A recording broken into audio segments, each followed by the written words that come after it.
There are 6 habits most successful people in the world have in common. There are a lot of books out there on healthy habits.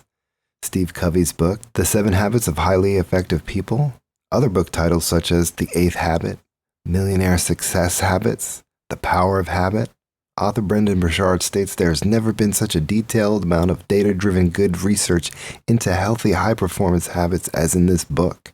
It's always been a personal perspective in other books.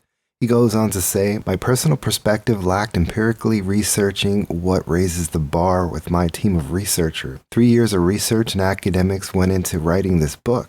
He also mentions other books usually show you how to set habits, but the question is, which habits?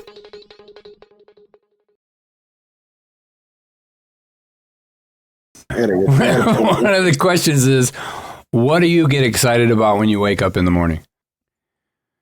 I don't get excited about most things that some people may get excited about. And I get too excited about other things that are just unnecessary to be excited over. Here's what I mean. When I wake up, I think about what am I grateful for? I think, I'm grateful to have a roof over my head and the list of needs, like food, water, clothes, and all that stuff. Because sometimes you're not going to be excited no matter what you do. A good example is, let's say you're feeling a certain way. You have a meal. After the meal, you feel a different way. You know what I mean? You know exactly what I'm talking about. Yeah. Even right now, we just got done eating. Okay. So you can't really rely on, in my humble opinion, for whatever it's worth, you can't really rely on an emotion to keep you motivated. So that's my spin on that. But you can think about the things you're grateful for to make the difficult day less difficult.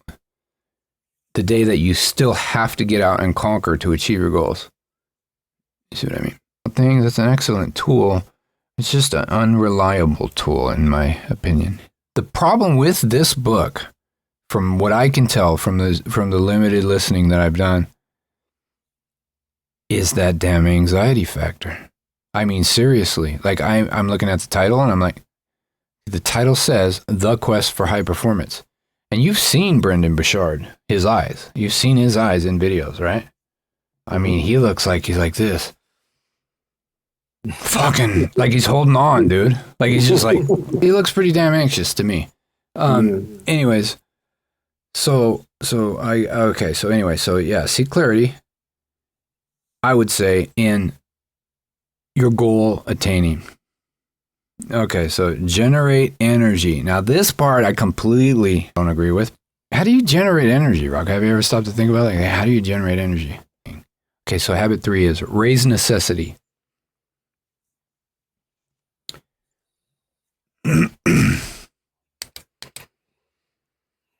My thoughts on raise necessity, or become relevant, or become required, become necessary. I think that's just a bizarre way to say have something to offer. Raise necessity. Like I've just never.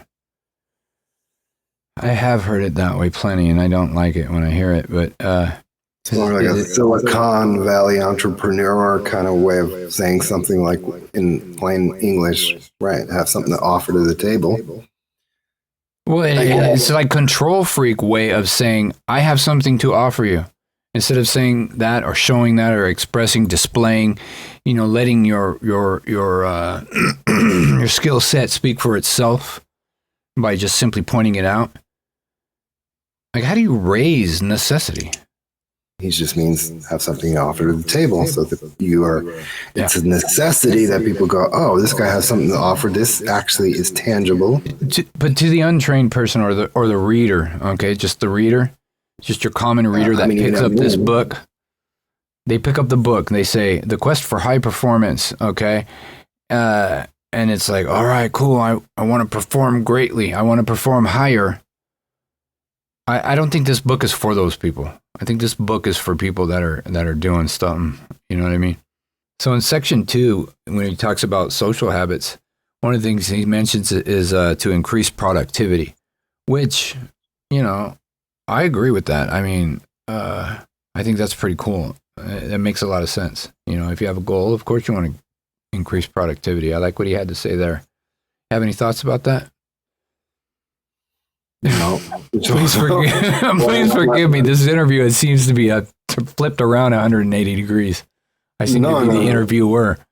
Our Patreon link below has a handful of giveaways from amazing books alongside live streaming, Q&A, authors, mentors, and life coaches. We are continually growing our community. Feel free to share ideas you'd like to see. Subscribe to bookmark us or click on the notification bell.